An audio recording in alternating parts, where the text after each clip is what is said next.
Hi, I'm Val, and I love to talk about interior decor and design. But I also know firsthand that our aspirations and our budgets don't always line up. In a recent video where I talked about what I've loved and learned from buying my apartment, I talked about how I used to be extremely overly frugal.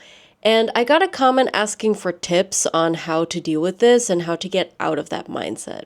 So today, I want to talk about how to buy things for your home when dealing with either smaller budgets or breaking some extreme frugality habits, or maybe both.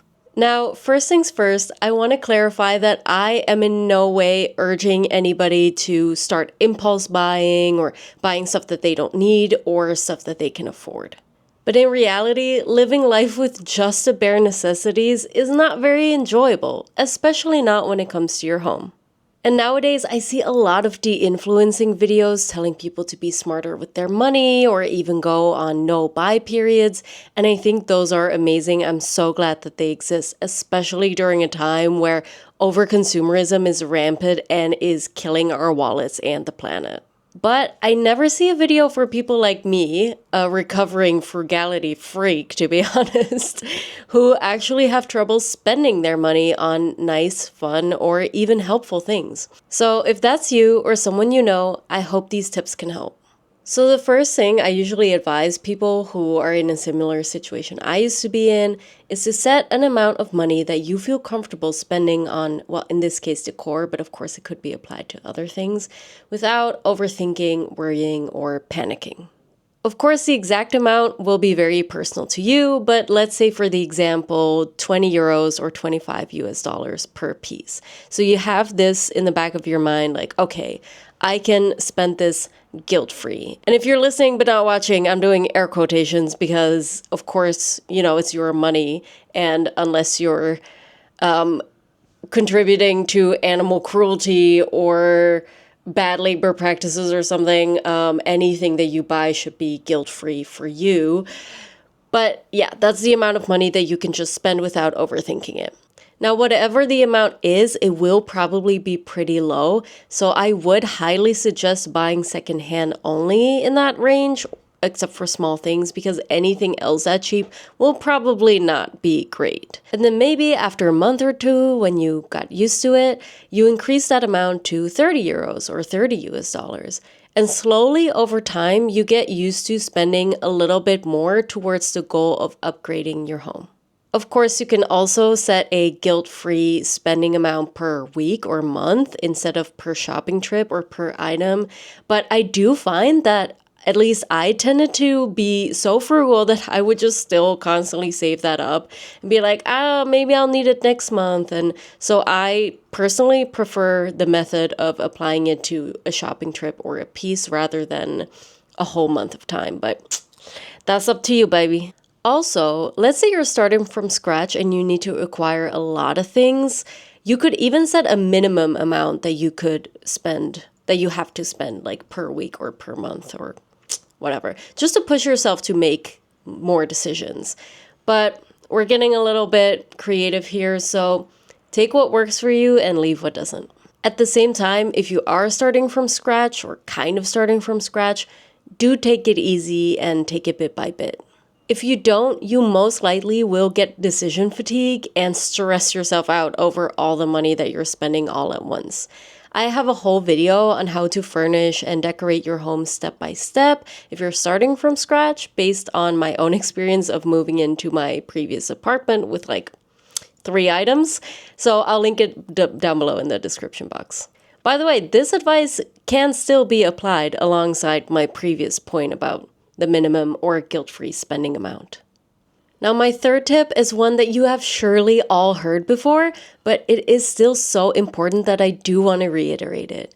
Buying cheaper can cost you in the end. Cheap dishware may break more easily, and you'll just end up having to replace it over time. Cheap rugs might wear out faster than the expensive, good quality ones. Secondhand appliances come at a lower price, but you won't have the warranty to fall back on if it breaks. Now, I don't know if she came up with this or not, but YouTuber Christina Micas always says, "I'm too broke to buy cheap."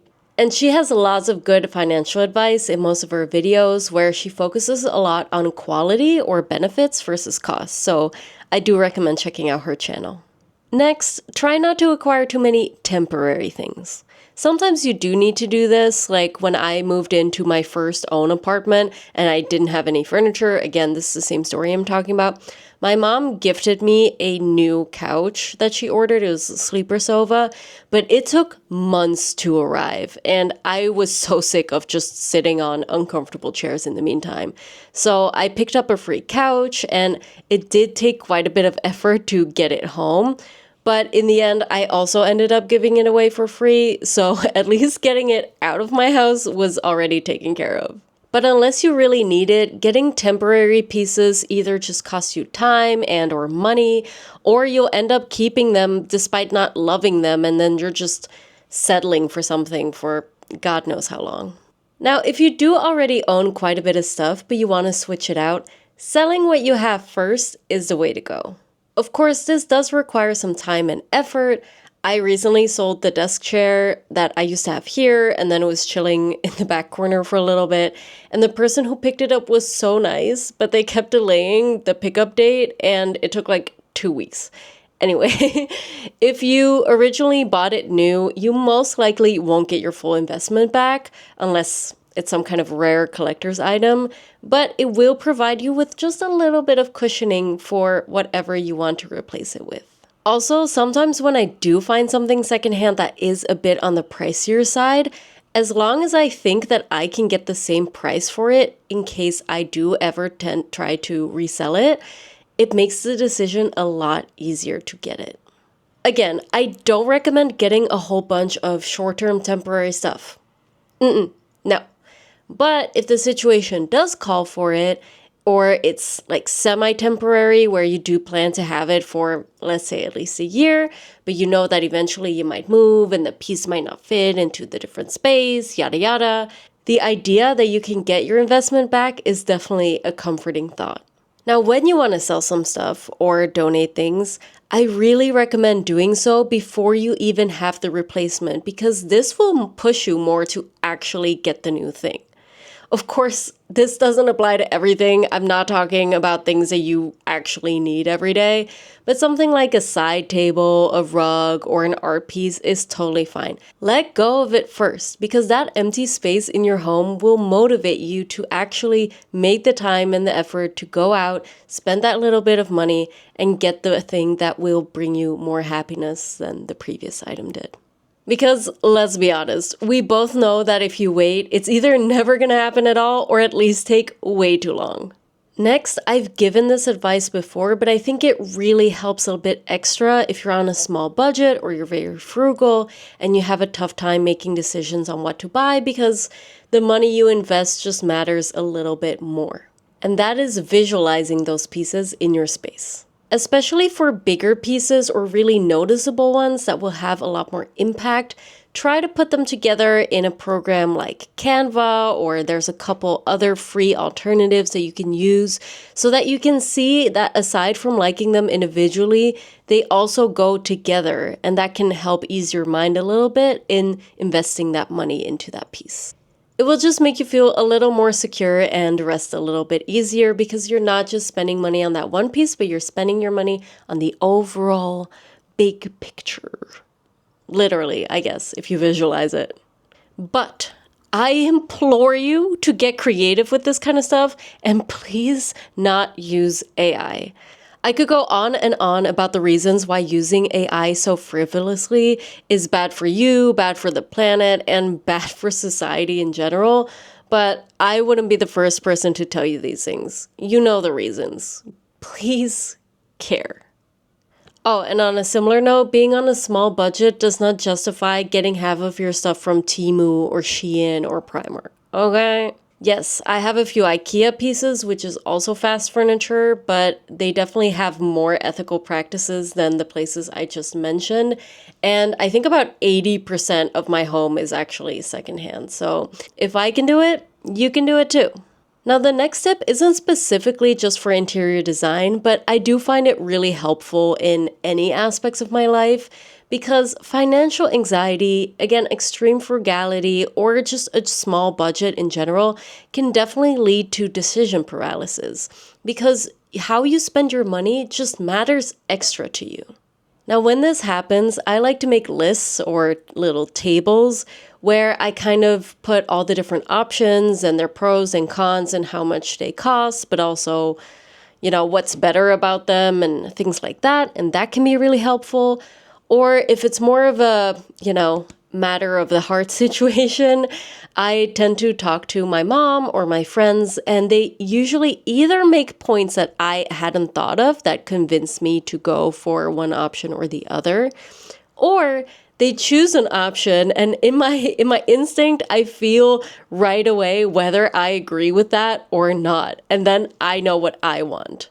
Now, I do want to give a little warning, and I will be honest that I have leaned a little too much on this in the past to the point where it kept getting harder for me to make decisions on my own because I was so used to using a soundboard like that.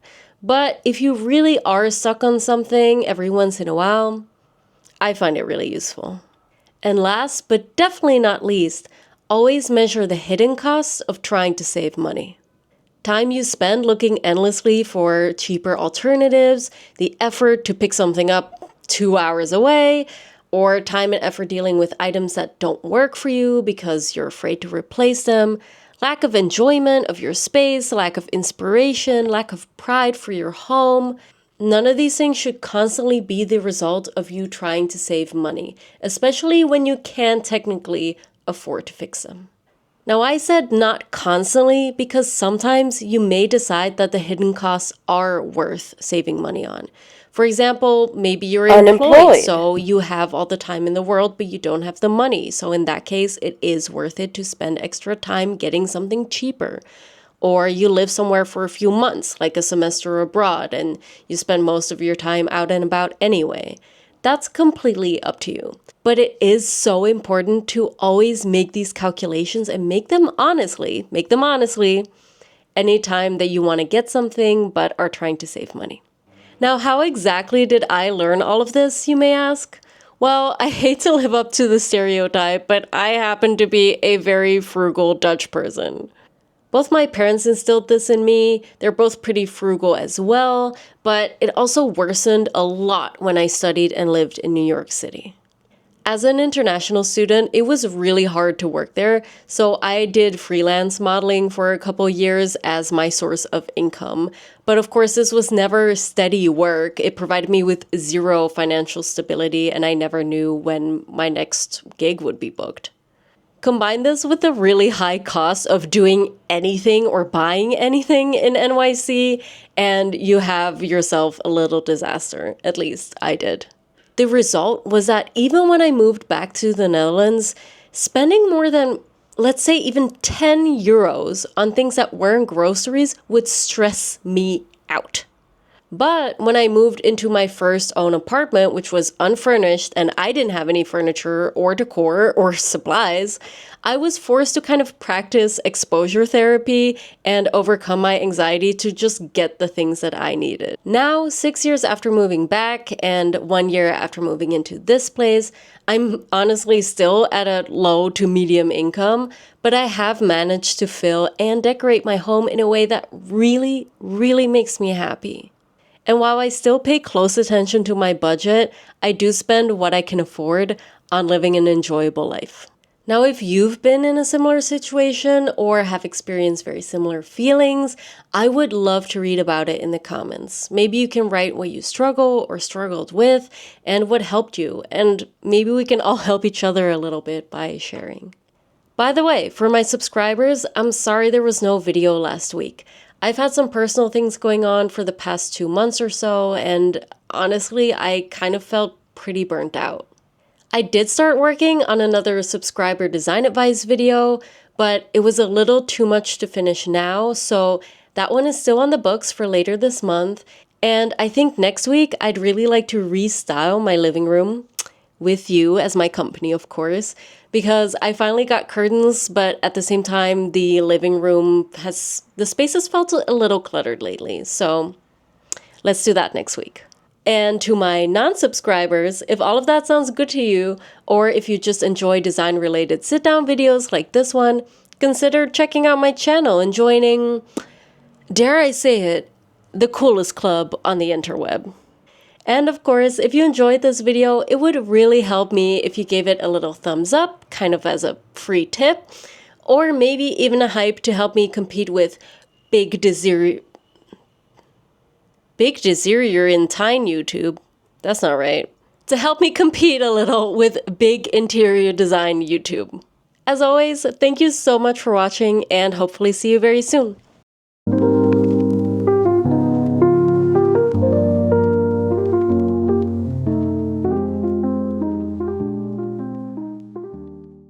Testing, testing.